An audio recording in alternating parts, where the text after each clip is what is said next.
Europe 1 matin.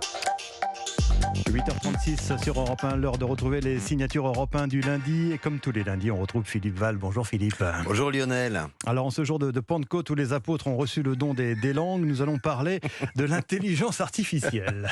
Oui, devant une problématique aussi nouvelle que l'intelligence artificielle, la difficulté n'est pas de trouver des réponses hâtives, mais de poser les bonnes questions. Et vous en avez trouvé, vous, des bonnes questions, Philippe? À vous de juger, mais j'aimerais savoir pourquoi, dans un monde où le sport tient une place aussi massive et où règne le culte du biceps gros comme une cuisse, le cerveau est le seul organe que l'on néglige. L'intelligence artificielle, dans son usage populaire actuel, épargne tout effort au cerveau avec la conséquence fatale de voir l'intelligence et la mémoire s'atrophier au risque de substituer à la devise romaine « un esprit sain dans un corps sain, un esprit sain dans un cornichon ». Oui, mais vous savez Philippe, vous le savez sans doute, oui, que l'humanité paye toujours le prix d'un nouvel outil. D'où la question, quel prix est-on prêt à payer ? Lorsque la roue fut inventée 4000 ans avant notre ère en Mésopotamie, nul doute qu'elle a mis au chômage les livreurs de cailloux, mais elle a soulagé des millions de vertèbres lombaires. Et quand on a inventé l'automobile, si l'on avait su qu'elle ferait 30 000 morts par an, que la sédentarité provoquerait l'obésité et des cancers, et que la pollution empoisonnerait les villes, l'aurait-on mise sur le marché ?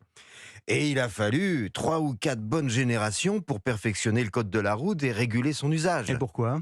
Parce qu'il est beaucoup plus difficile de réguler a priori a posteriori qu'a priori. Plus une chose existe, par exemple la voiture, moins on a envie de la réguler parce qu'il est plus facile de se priver de ce dont on ignore les bénéfices. La science et la recherche ne sont nullement en cause dans l'intelligence artificielle. Ce qui est en cause, ce sont les applications.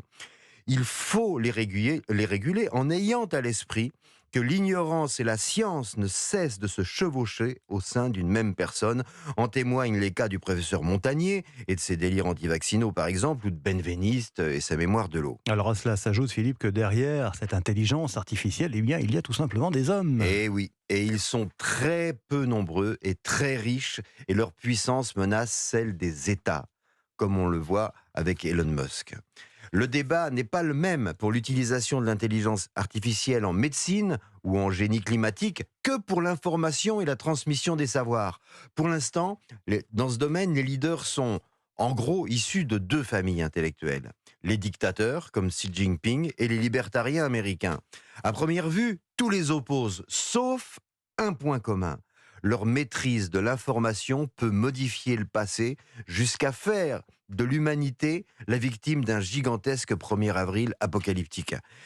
Dans le monde réel, le passé n'est pas modifiable et le futur est imprévisible. Dans le monde idéal de toutes les utopies meurtrières, c'est l'inverse. Et c'est d'ailleurs à ça qu'on les reconnaît. Il est probable qu'un jour, l'intelligence artificielle sera régulée quand elle sera régulée, elle rendra de grands services à l'humanité. Mais la question, c'est quand ? Et entre-temps, dans quel monde allons-nous vivre ? Alors question Philippe, qu'est-ce qu'on peut faire ? Déjà, trouver une réponse juridique à la question de la propriété intellectuelle. L'intelligence artificielle fonctionne en pillant tout ce qui se trouve sur Internet, sauf, pour l'instant, les réseaux sociaux. Mais à mon avis, ça ne va pas durer.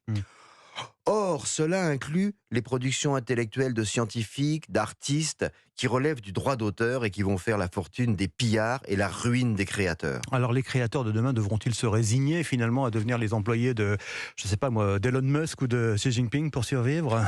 C'est évidemment inimaginable, mais cela démontre que les grandes inventions demandent 2 génies bien distincts. Celui de l'inventeur et celui du législateur. Peut-être qu'il y a 4000 ans, un génie a inventé la roue dans le but d'écraser les pieds de son voisin et qu'il a fallu attendre quelques siècles pour qu'un autre génie ait l'idée de s'en servir pour faire avancer une brouette. Allez savoir, effectivement. Merci Philippe Val, à lundi prochain.